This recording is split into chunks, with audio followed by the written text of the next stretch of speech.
Hello. I had a very interesting flashback today, and it prompted me to ask you this question. How many of you have ever been confronted by your spouse or significant other in a time that was very awkward? Well, I actually have, and I wanted to share that process and what I experienced that particular day. So stay tuned and don't forget to hit the subscribe and the like button.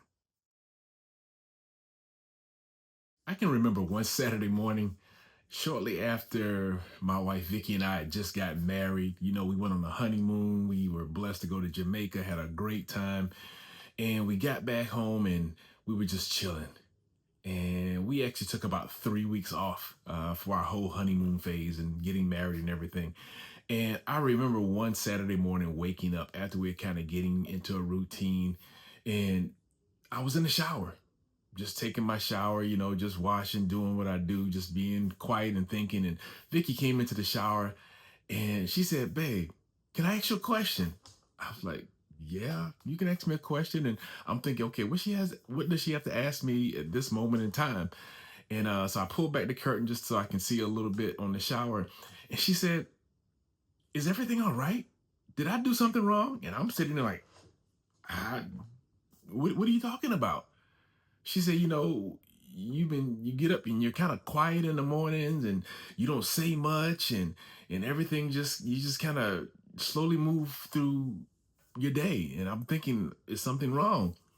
And I'm like, no, actually, this is how I am in the morning. You know, we never lived together or anything like that before we got married. So we really didn't know each other and how we act in the morning. When Vicky would see me during the day, it was because, I mean, not because it was, I was in a place of being bubbly. I was a place of ready to go. I've been going. Bottom line, I had my caffeine, but her seeing me raw and in the moment and not understanding me and me not understanding her, it actually created that moment of contention, that moment of confrontation. And she just basically said, "You know what? I was just wondering. I wanted to know whether I did something wrong or was there something wrong." But as we know now, it was really a big communication mishap. We didn't know how to communicate with each other according to our personalities and just human behavior. Everyone has a distinct personality and they behave accordingly. But in this particular instance, we didn't know each other's behavior and personality. And what some people may say have just been bad communication, it really was a lack of communication. And there's a difference between a lack of communication and bad communication. With a lack of communication, you actually can talk to an individual and you can talk to them all the time, but you may not be effectively communicating how you feel or how that other person makes you feel. Communication is a full package to where you're talking, you're sharing, you have body language involved. And if you're just talking to an individual, you don't get all of that. So you can have great dialogue, but your communication may be lacking. And so it got me to the point where it prompted me with this question. If loving you is so right, why is my communication so wrong? A lot of times in marriage, we don't focus on communication and communicating in a way that individuals can understand, in a way that an individual can receive it. Knowing what I know now, as far as being a certified human behaviorist, I could have actually bridged the gap with our communication misunderstandings much better during that time.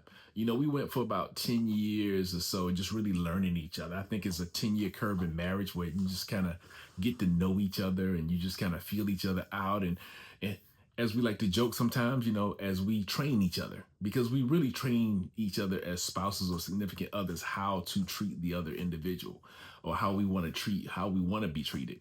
So in doing that, we learned how to communicate just naturally. It was really by the grace of God that He gave us the grace to be able to endure as opposed to ending our marriage because of miscommunications.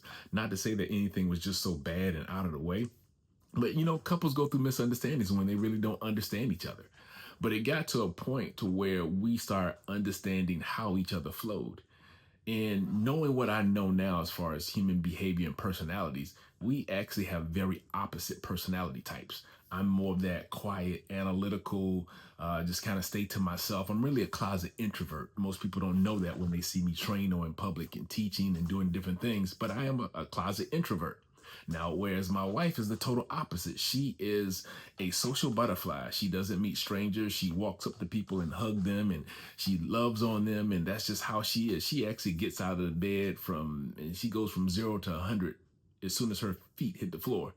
Whereas it takes me maybe a cup of coffee or some stronger caffeine to actually get to 60 miles an hour. And that's what we were experiencing during that time where she confronted me in the shower. It was a lack of communication, it was a lack of understanding. I didn't understand her personality and how she wakes up and she starts moving. And she didn't really understand my personality and how I kind of drag along until I kind of get my footing and get moving. But knowing what I know now and having the experience of being a certified human behaviorist, I understand that there was a personality issue, and not so much an issue, but it was something that we needed to learn, something that we needed to come together and just be able to understand each other's behavior. And so what Vicky ended up doing was she toned it down a little bit, and I opened up my bandwidth as far as my morning talking. And that really solved the problem. But as a certified human behaviorist, I teach individuals how to do this with their significant others, their spouses, even in the workplace, because this dynamic is not just a personal thing, but it's also a professional issue where we don't understand the cues and clues that we get from other individuals as far as their personality and how they receive things. It's always very important that we talk to people according to how they receive information, because that way you know that they will understand that information and they can actually process it better. So, in doing all of that, it really goes back to, as I like to say, a lifestyle of leadership. Because one of the biggest things in leadership is self governing, which is that first part of leadership. And in self governing, it's all about developing yourself. So as you develop yourself, part of that process is becoming more aware of who you are and how you behave. So that when you get to moments like Vicky and I had with that shower confrontation, you can step back and say, you know what? Let me put a pause here. Let me just explain how I am. And I'm just quiet in the morning. So, had we understood each other's dynamics at that early stage, we could have bridged that gap between our communication misunderstandings a lot sooner. But this happens also in leadership. And that's why I say this goes back to a lifestyle of leadership, constantly learning. It's like I also say, it's being on the journey and learning and taking from it. So it's that on the journey training. It's while you're going through life, different things you encounter, you're constantly self-developing, you're growing in understanding, but you're also growing in awareness of how you behave so that you can act more appropriately, so that you can say things more appropriately to that particular individual that you are conveying whatever to. And so when we look at human behavior and personalities, communication is at its core. And when we look at the communication issue and we think about our relationships, even down to relationships with our significant others, it makes us stop and put a pause and understand that leadership truly has to be a lifestyle to where we are leading ourselves and developing ourselves. But at the same time, we're growing and learning from our point of awareness of who we're communicating with. So keep communication at the center of everything that you do, because everything that we do is connected to relationships. And just to kind of summarize all of this, as we lead ourselves into understanding better and going through relationships, we have to keep in our mind that if loving that significant other is right, then our communication has to be right. So let's continue working on our communication. And until I see you again, be blessed.